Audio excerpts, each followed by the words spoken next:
UCTV, and of course with me always Rick Sell. So right about now I've actually come to the moment you've been waiting for. Just like I told you earlier on, I'll be having a gentleman all the way from Nsambya Hospital, and he's going to be discussing with us about an activity or an event that is going to be taking place on the 18th of April 2024, and I am very sure he's going to let me say well elaborate about all this event that is actually coming. And for now, allow me welcome the gentleman. Actually, you're most welcome. Good afternoon. Yes. Welcome to UCTV. Thank you very much. Actually, it's a privilege having you today.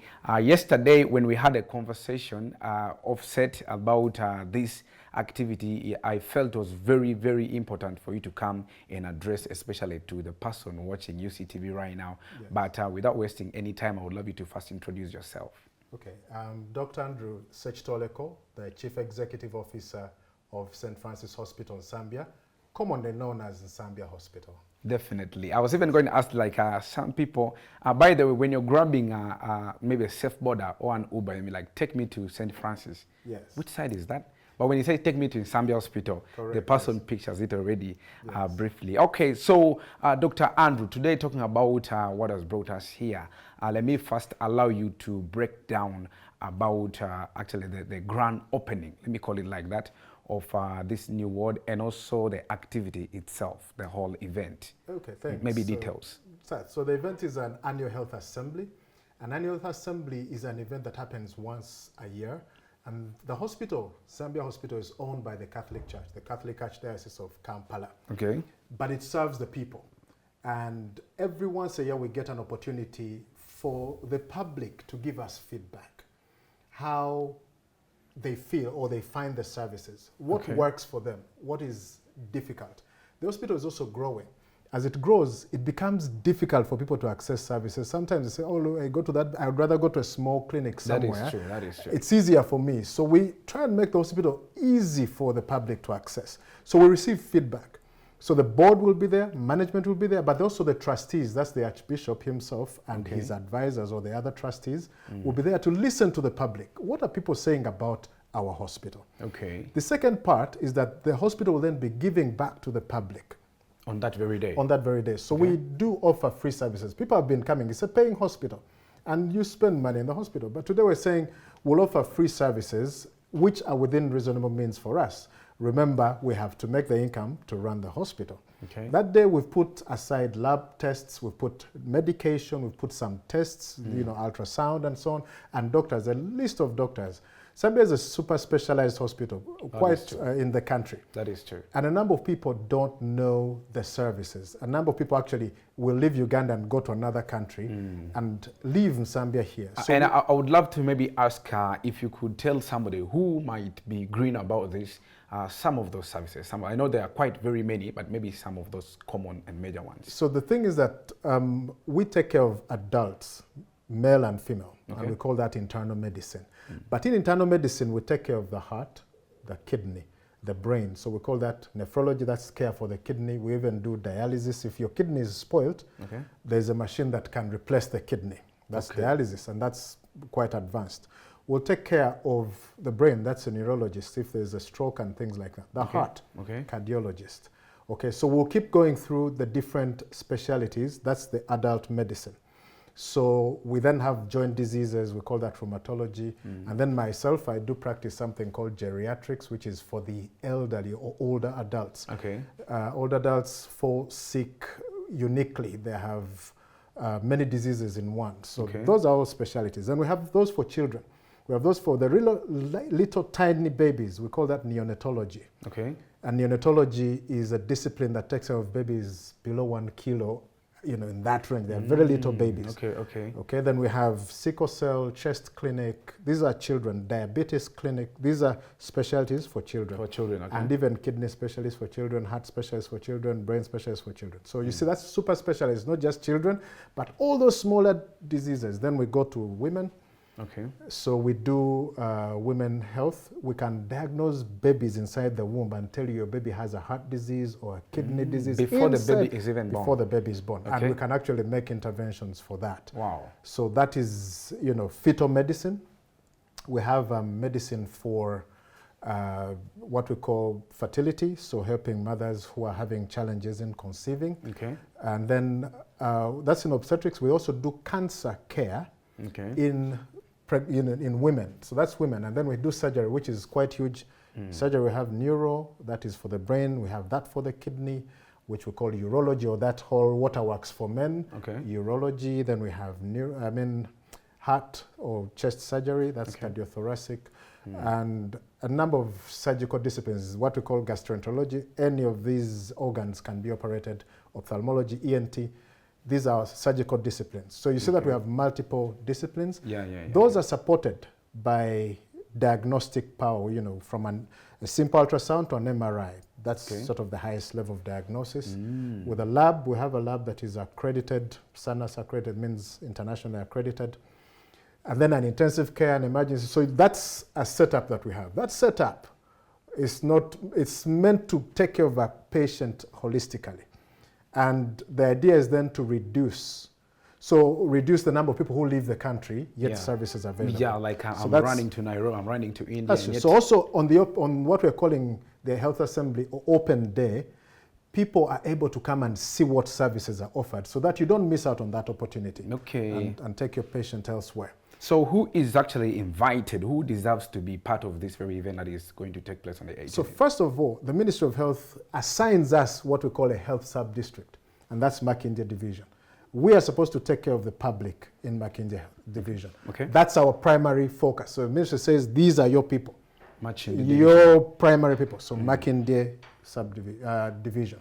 However, the number of people that consume our services from other parts of the country and other parts of the city, and all those are welcome. Anybody that feels attached. So that day is a day for what we call stakeholder. A stakeholder is anybody that has interest in an institution. Of course, the other is the one who has power in an institution. All those are stakeholders. So we're inviting all our stakeholders, first, to learn more about the hospital. Secondly, to give us feedback about how they find the services. And thirdly, to learn a lot about what is offered there. So to learn what is offered there, to give us feedback, and also to receive care, health care. So that day people will be having medical examinations. So we'll be screening for cancer, we'll be screening for diabetes. We'll also be treating if you have a disease. At a free cost. At a free cost. For only that day. For only that day, we open it that day. That's why we say open day. The hospital is open to you for you to come and see. So as an extension then, we have built a state-of-the-art hospital or building, and that is sort of a 70-bed hospital that is state-of-the-art. It's that a number of people who go out of the country will be seeking services that they don't find easily in Uganda. But we've designed this unit to be what you will find elsewhere in the world. And we've had just like I'm seeing on our screen. So a number of people have come and they say, this is what I'll find in Canada, this is what I'll find in India, and so on. And so now this complements the services that we're talking about. Before, I would have to give you this cardiac surgery and put you in a unit where you're like, now this place where you've put me. So we've made it meet all the international standards so that it's an institution that is able to actually meet the expectation of someone who will be seeking advanced health care. So that day we'll be opening up that facility. His Grace the Archbishop will be joining us to officiate at opening the building. Now looking at just like you said, it's an annual event. It happens yearly. Looking at how it went last year, what was the biggest achievement that the hospital gained when that day actually was? So what we did last year was first to launch our strategic plan. We told when a new management normally comes in or a new leader comes in, he has to again at the assembly introduce himself. So that was the day I got launched out. I came in during COVID quietly. So during the COVID years, we did not do the assembly. So last year was the first assembly after COVID, and I was introduced to the public, but then I also shared what the visions were. And one of so you will see that the theme we've chosen today is harnessing technology to improve client experiences. And one of the things I've come up with, we put in the strategic plan together with management and board, was to say that we want to use more of the technology. We want people to access us through their phones and apps. You can book an appointment on the phone. Your data shouldn't be something of, you know, when you go most times to the hospital, you'll find queues. And those queues are not really for patient care, but people recording your name, your name. So when I was saying, you know, you could do that actually when you're home. You can just put all of that data, put and arrive, and we expect you. Okay. Wow. So we've chosen that theme.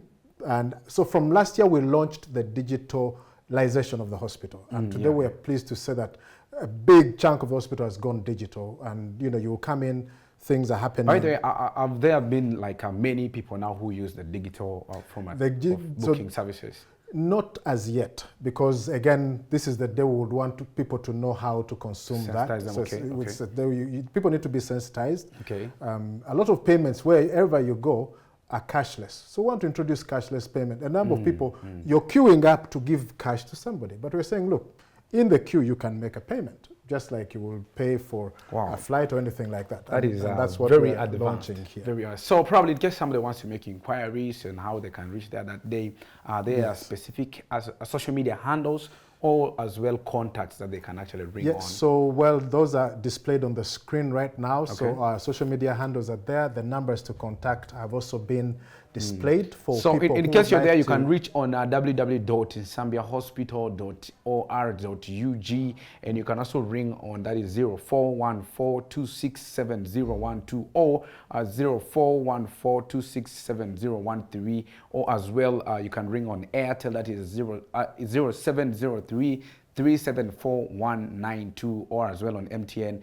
0764-209-967, or probably any other number that is not on the banner here. Those will suffice, I believe. Those will suffice for most. Okay, so now probably as we're winding up, I want you to today educate that person who is playing with its life or her life. Yes. In that there are very many people, they can be like, I'm feeling some kind of headache, I'm feeling a bit of stomach, but they don't even bother to check what is really their problem. Then they hurry and then go to these small clinics, buy a medicine, and swallow when you don't even know what are you really treating. Well, you sort of nailed it all in that by saying, yes, to keep healthy, number one, we must be conscious of our health. Okay. We must listen to our body, we must feel. So any day you feel something that is unusual to you, so that may be a headache, it may be fatigue, maybe like I feel more tired than usual. That's the time to ask out and ask a professional, seek medical advice from wherever you find it comfortable. Ask somebody to check you out. What's going on? And many times they'll say nothing is wrong, and surely nothing is wrong. So then a lot of people these days, you've heard me mention our dialysis unit and kidney problem. A number of people are taking medications that by the time they reach us in the hospital, their kidneys are harmed. And a number of people have feared the liver, but very few people are fearing the kidney. The kidney is quite an organ that easily gets damaged by simple drugs like your brufen, your diclofenac. You can easily just hit your kidneys if you didn't know. So self-medication is not good. But let me take this take-home message. People need to de-stress. We're here and, you know, you're playing music, and that, well, for me, it's music that de-stresses. People must find that thing that lowers stress. Today, the biggest issue that I think we're dealing with is lots of stress. So stress makes people age faster, stress makes people eat poorly, stress makes people not exercise, hence getting all a number of diseases. So I'd say find time to take a break, find time to relax, find time to do things that please you and relax you. Wow, that is a very expensive quote right there at a free cost for somebody who is watching out there. Okay, so now probably I would love you to leave us with your last say, probably for anybody who is watching TV right now. Yeah, so like I said, we're having our annual health assembly. It will start at 7 a.m. on Thursday. It is at the hospital grounds. There will be a number of activities, so you need to find where you are. They will have people to guide people. So on the 18th, which is this Thursday, please report to Nsambya Hospital. And regardless of, you may come to give us feedback, you may want to come and have a consultation, just some discussion with a doctor, or you may want to come and learn more about the hospital. This is the day, this is the open day. So see you on Thursday, and God bless you all. Okay, and also as we wind up today on my knowledge spotlight, I have something a bit rare, but I just thought I don't have to leave you undone as well. We have an opinion poll question that actually says, like, does academic qualifications or level matter in a relationship or in marriages today, according to your opinion? My opinion? Yeah. An amazing one. You know, is it a yes or no? You know, does it matter? A yes or no, and probably support for it. Yes, so I'd want to say does academic qualification matter in a relationship, a marriage relationship? Yeah. It shouldn't. Okay, why? It shouldn't matter because it depends on the partners and what they are looking for in each other. Academic qualification does not bring marriage qualification, if you know what I mean. So it does not necessarily create. Okay. The academics are not what give you the marriage qualities. Therefore, a number of people need to look at the qualities they are looking for in their spouse, because a number of people are smart without necessarily going to school. We know that. Wow, we're going to have more of this topic here later on our Knowledge Spotlight, but of course you're still watching the Lunch Vibe. Thank you so much, Doctor, for passing through. It's really a pleasure. I'm very sure on Thursday I'll pass by, get some little from proud people that are gathered there. Thank you very much. Okay, let's take a musical break right away. Then, of course, we shall be kind of, don't touch your remote. It is still the Lunch Vibe.